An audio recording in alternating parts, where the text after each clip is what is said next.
Halo, assalamualaikum. Ayo kita sharing ya.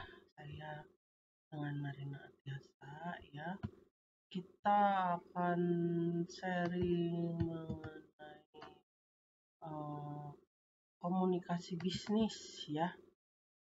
Nah, di sini komunikasi dan negosiasi bisnis untuk kewirausahaan teknik elektro ya. Ini jadi kalian bisa lihat komunikasi bisnis ini sangat penting ya bagi teknik elektro ya. Jadi setiap wirausaha pada umumnya dan teknik elektro ya, kita kan teknik elektro ya. Jadi kalau bisa usahanya di teknik elektro lagi. Nah, jadi kita untuk menyampaikan ide, membangun hubungan, mencapai tujuan bersama. Sementara kalau negosiasi itu alat untuk mencapai kesepakatan yang saling menguntungkan dengan pihak lain. Kalau untuk seorang wirausaha bidang teknik elektro, kemampuan ini sangat relevan karena sering kali mereka harus berinteraksi berbagai pihak ya. Jadi ada investor ya yang ngasih duit ya, tapi bagi hasil tapi ya. Terus pelanggan ya yang akan jadi pelanggan kita, mitra bisnis dan tim teknis. Dalam lecture note ini ya saya jadiin PowerPoint. Kita akan membahas konsep dasar komunikasi dan negosiasi serta memberikan contoh praktis yang dapat diterapkan dalam konteks kewirausahaan teknik elektro. Nah, di sini definisi komunikasi. Ya, jadi komunikasi itu adalah proses pertukaran informasi, ide, atau pesan antara dua pihak atau lebih ya. Jadi bisa berdua, bisa lebih. Dalam konteks bisnis, komunikasi bertujuan untuk menyampaikan pesan secara jelas, efektif, dan profesional agar tujuan bisnis dapat tercapai. Nah, ini menurut Robbins and Judge 2017. Jadi komunikasi ini ya. Terus pentingnya komunikasi dalam teknik elektro ya. Jadi untuk mengkomunikasikan ide teknis. Jadi mungkin kita menjelaskan konsep teknis kepada orang yang mungkin tidak memiliki latar belakang teknis ya. Mungkin kita misalnya mau jual apa gitu, tapi mereka nggak punya latar belakang teknis. Jadi supaya mereka ngerti gimana caranya ya gitu ya. Terus membangun hubungan bisnis. Komunikasi yang baik membangun hubungan kepercayaan dengan pelanggan, investor, dan mitra bisnis ya. Terus meningkatkan efisiensi tim. Komunikasi yang jelas memastikan bahwa semua anggota tim memahami tujuan dan tugas mereka. Terus prinsip komunikasi dasar efektif ya.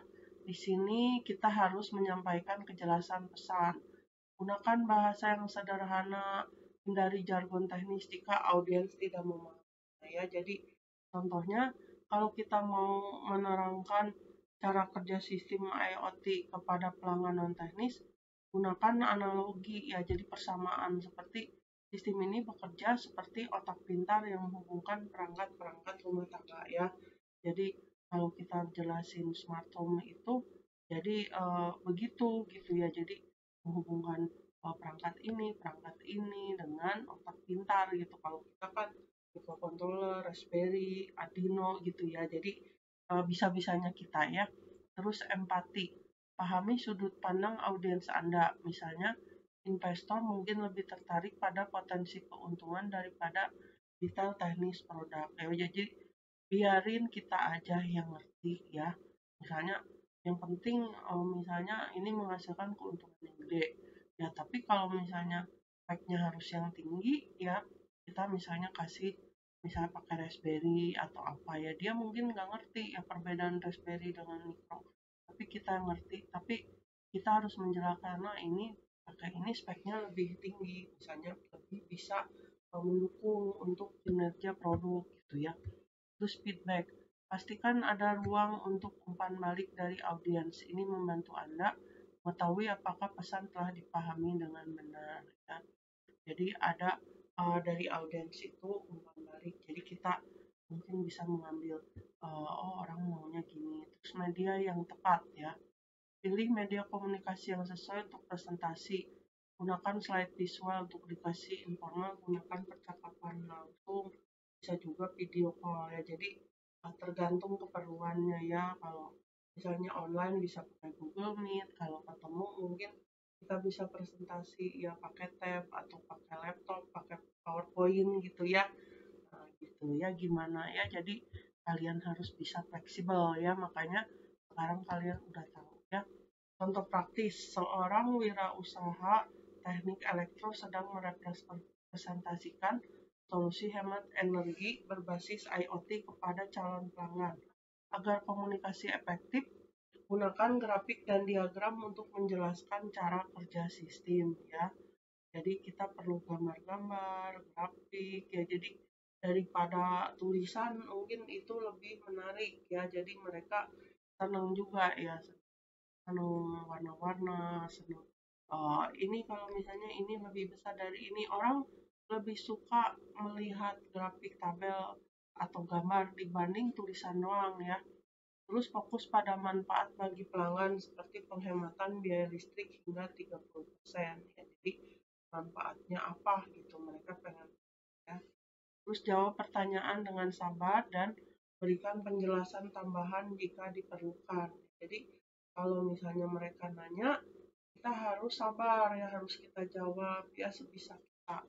Jangan sampai mereka nggak puas. Nanti kalau mereka nggak puas, mereka kecewa ya. Kalau kecewa, nah bisa jadi mereka akan mencari tempat lain gitu ya. Nah seperti ini kan, ini kita misalnya lebih senang kan ngelihat ada gambar-gambarnya, ada warna-warnanya gitu ya, ada grafiknya gitu ya, jadi lebih jelas gitu ya. Terus definisi negosiasi ya.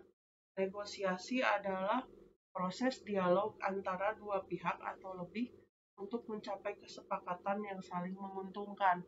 Dalam bisnis, negosiasi sering digunakan untuk menentukan harga, syarat kontrak, atau alokasi sumber daya. Nah, ini menurut Fisher dan Uri 1981. Mengapa negosiasi penting ya? Ya, jadi dalam kewirausahaan teknik elektro, negosiasi penting karena mencapai kesepakatan bisnis ya. Misalnya ketika bernegosiasi dengan vendor untuk mendapatkan harga komponen elektronik yang lebih murah ya. Jadi kita harus nego dulu ya, harus bilang. Terus menyelesaikan konflik ketika ada perbedaan pendapat antara tim teknis dengan tim pemasaran tentang fitur produk ya. Jadi kita harus bernegosiasi, itu penting. Terus meningkatkan keuntungan atau profitabilitas. Melalui negosiasi yang cerdas, Anda dapat meningkatkan margin keuntungan atau mengurangi biaya operasional ya. Terus udah itu prinsip dasar negosiasi. Di sini prinsip utamanya ya. Satu, persiapan matang, kenali kebutuhan dan prioritas pihak lain ya. Tentukan batas atas, batas bawah ya. Best alternative to a negotiated agreement. Contoh, sebelum bernegosiasi dengan vendor, riset harga pasar komponen elektronik untuk mengetahui rentang harga yang wajar ya. Jadi kita jangan sampai nggak punya data ya. Kita harus browsing dulu ya. Sekarang banyak ya caranya. Fokus pada keuntungan bersama. Alih-alih bersikeras pada posisi sendiri, cari solusi yang menguntungkan kedua belah pihak ya. Jadi jangan cuma kita pengen untung sendiri, tapi untung buat dia juga apa gitu ya. Contoh, jika vendor ingin harga tinggi, Anda bisa menawarkan komitmen kontrak jangka panjang sebagai imbalannya ya. Jadi kalian bisa menawarkan, oh ini harga emang lebih tinggi, tapi kalau ada apa-apa kita tanggung jawab gitu ya. Jadi kita nggak lepas tangan gitu ya. Terus udah itu, kontrol emosi, hindari emosi negatif seperti marah atau frustasi selama negosiasi. Contoh, jika vendor menolak harga yang Anda ajukan, tetap tenang dan tanyakan alasan penolakan tersebut. Ya, jadi jangan kita gimana gitu ya, nanti orang juga nggak akan enak gitu ya. Jadi kita kenapa Pak, apa ada yang kurang atau apa gitu ya. Jadi jangan kenapa Bapak kok gitu ya gitu, itu nggak enak ya. Gunakan data dan fakta. Dukung argumen Anda dengan data yang valid. Contoh, saat bernegosiasi